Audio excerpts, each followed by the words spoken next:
Hey everybody, I am coming to make this video message. And what I want to talk to you guys is on a light note. I'm not serious with my video at this point, not right now. But I want to talk to you guys about proper party etiquette. I want to talk to you black people. Oh my God, I want to talk to you black people. Black people, please stop being selfish when it comes to your food at a barbecue. Now, let me just break something down before I get to the food and about barbecues. When it comes to proper party etiquette, it is just some things you do and some things you don't do when it comes to having a party. If you are having a baby shower, if you are having maybe, I guess, a Thanksgiving or a Christmas dinner, it's okay for you to ask people to bring a dish. Most of the time, families do that. They'll get on the phone, they'll call up the aunt, the uncles, they'll, if grandma's cooking or if grandma's coming over there, ask grandma to make her favorite or famous dish that the family enjoys. And they will ask different people in the family to bring a dish to the Christmas or Thanksgiving dinner or to the gathering that they're going to have at home. But I feel like this, when it comes to you having a baby shower, a trunk party, or a housewarming, the guests that you invite, they should automatically know to bring something to you. Sometimes if you're having a housewarming, somebody may pop up, bring you a bottle of wine. They may bring you some money because they may not be clear on what you like or what you want. So they just give you a gift card or some cash and you can go to the store and buy pretty much what you want for your house. Or they will give you, if you're having like a trunk party for one of your children, they going away to college, they'll come and buy your child, bless them with an iPad, or they'll get them some containers to pack their stuff in their room, or they'll get them bed linen, different stuff like that. So in the case of a baby shower and a trunk party, or housewarming, I understand, and I'm sure everybody gets that when you come to those kind of parties and gatherings, the person should not come empty-handed. That's just how I was raised. You should always come to somebody's party with something in the hand. Those types of parties. Now, when it comes to a barbecue, this is the point that I want to get to. I just said the first set of things just to give you guys a feel of where I'm going with this video. Now, when it comes to a barbecue, if you call me on the phone and you say, hey, Kiki, come through, I'm having a barbecue, or you send me a text or inbox me or whatever, I don't feel that if you're inviting me, okay, or you're inviting people to your barbecue, that we need to come with food. Because I feel like this, if you're having a barbecue and you're personally making phone calls and you're inviting these people to come to your house, I don't feel that these people should come to your house with food. Okay, if you want to make that clear to somebody and say, hey, I'm having a barbecue, bring something through, I feel that you should only leave that to family. That's just me, though. This is just my personal opinion. Okay, you guys don't have to agree with that. But if you invite me to a barbecue, I feel like you should provide all of the food because you're inviting me. I'm the guest. The next thing I want to tell you guys is this. People, black people, niggas. Some of you niggas, you do this. And guys, please pardon me for saying that. I mean, nigga is just like a term of endearment. I don't get into the slavery stuff and all of that. I don't go deep like some of you guys when it comes to that, okay? But when it comes to some niggas, you all want to be difficult when it comes to a barbecue. Some of you guys, you sit up here and you have a barbecue, and I don't know why black people have a fear of food disappearing.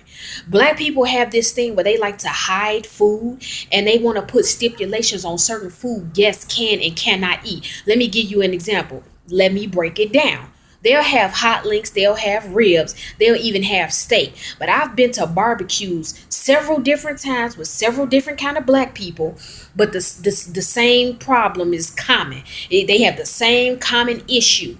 They will say, oh, that steak and that shrimp, that's for my husband.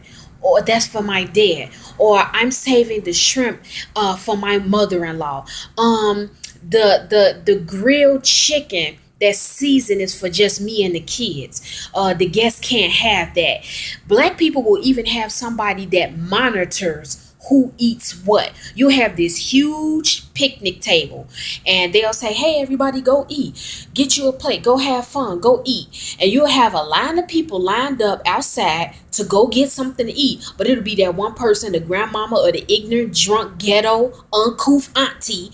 They'll be at the table and it'll be a pan of ribs or a pan of hot links. And they'll say, oh, no, y'all can't eat these. the guests can't eat these. Y'all can eat the chickens. Y'all can eat the hamburger patties. You guys can eat the corn, but the links and the ribs, that's for so and so Keisha, uh, Tammy, whoever, yeah, them ghetto names. They'll say, "Oh, Taquisha, she said them y'all can't eat that."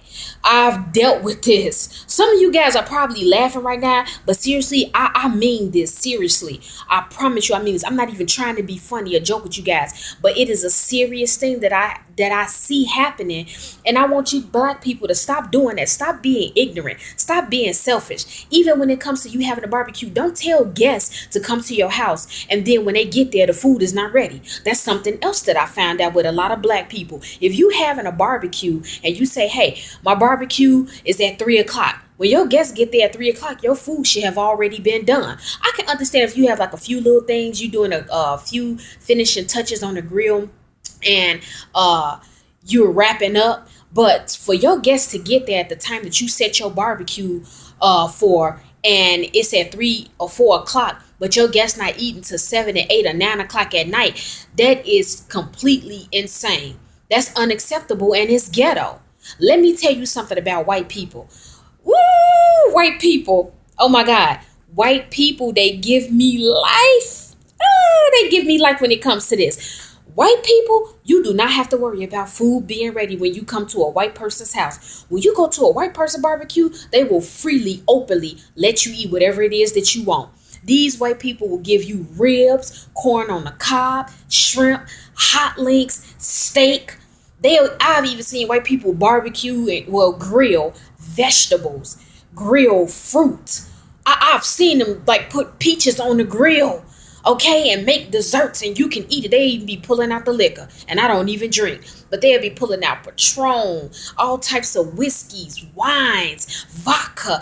They'll pull it all out, and you are free to eat it and drink it. All types of desserts. Your kids are more than welcome. White people, they don't get mad when you bring 2 or 3 people. Now, I know that that's ignorant, because when you have a barbecue, if somebody just invites me, I wouldn't bring 2 or 3 other people. If I wanted to bring somebody, I would ask first. So whoever's viewing this video message, if you do that, where you get invited somewhere, don't bring your cousin or your baby daddy or your baby mama or some of your friends. Ask the person first, because sometimes people have a set amount of food that they cook and they prepare, and they know exactly the amount to cook. But if you bring extra people, they run out of food. So on that note, I understand that. But my video message is just to tell you, black people, please stop being ignorant, and please stop being rude when it comes to you sharing your food and being selfish. Have you guys ever lived with somebody and you live with them like an aunt, a uncle, a cousin, or a friend, and they so freaking scared that you gonna eat up some of their food, they'll literally put a sign on something in the refrigerator? This may sound far-fetched and like crazy to you guys, but this stuff happens in everyday life. I've been in people's houses where they will put a sign on some leftover food. They'll put a sign on some ice cream or pizza or chips, and they'll say, "Do not touch, do not eat this." I'm sorry, I only see black people act like this when it comes to food. I wouldn't get mad. I mean, I won't want nobody being rude if I say, "Hey, this is mine," and you just openly go get it just to be rude. But all I'm saying is that if your kid or a family member eats something because they was hungry and they didn't find anything else, stop tripping. Stop. I know people that get into fights. Seriously, people. I know actual people that have gotten into physical fights with friends and aunts and uncles and cousins over food, because they've been at home and somebody that ate some of their ham meat out the refrigerator, or because somebody has ate their hot dog, or somebody microwaved the pizza or something. They've gotten into physical fights. Is this what the world is coming to? We actually falling out with our brothers and sisters over food? Are you guys serious? You hear black people at these barbecues, and when you living with them or whatever, this steak and this shrimp is for my mother. These rib tips and this chicken is for my dad. This is for my husband. You don't hear that with white people. They not telling you, "Oh, these ribs is for my cat. these hot links is for my dog, this is for my pigs, this is for my chickens, this is for my goat, this is for my bear, this is for the turtle. Are you serious? They not putting stipulations on certain food that they have. That's what I want to tell you guys. Seriously, stop being selfish with this food. Share.